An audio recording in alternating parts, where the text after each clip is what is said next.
ሆስፒታሉ ባለቤት እስካሁንም እያገዙኝ ነው። ይቆያልም ብሎኛል። ክትትሉ ይቆያል ብሎኛል።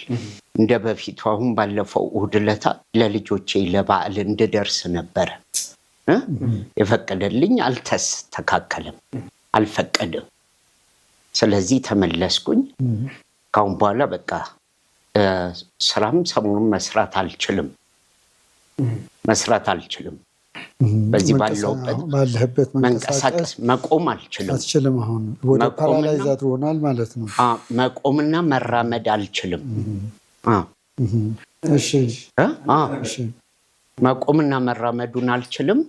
ያው ካልቆምኩና ካልተራመድኩ ደግሞ ያው ልጆችንም ማስተዳደር ምናምን አልችልም። ጤኔ በቋሚነት እስኪመለስ እስከዛ ድረስ እዚሁ ሆስፒታል ውስጥ ነኝ ያለሁት። የባንክ አካውንት በቃል ታውቀዋለህ? አውቀዋለሁ። አንተ ራስህ ተናገር። 1037 44 61 315 ማን ነው የሚለው? በረከት በቀለ። የክርስትና ስም ማን ነው? ክንፈ ገብርኤል።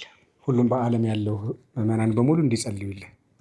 ክንፈ ገብርኤል። የምትወደው መዝሙር አለ? የኔ ሌሎች እንዲዘምሩልህ ያን መዝሙር በሰሙ ቁጥር አንተ እንዲያስታውሱ። ሚካኤል ይለይብኛል፣ ሚካኤል ይለይብኛል፣ በክንፉ ሸፍኖ በቤቱ አሳድጎኛል። ስሙ ጥሩ እስቲ። ሚካኤል ይለይብኛል፣ በክንፉ ሸፍኖ በቤቱ አሳድጎኛል።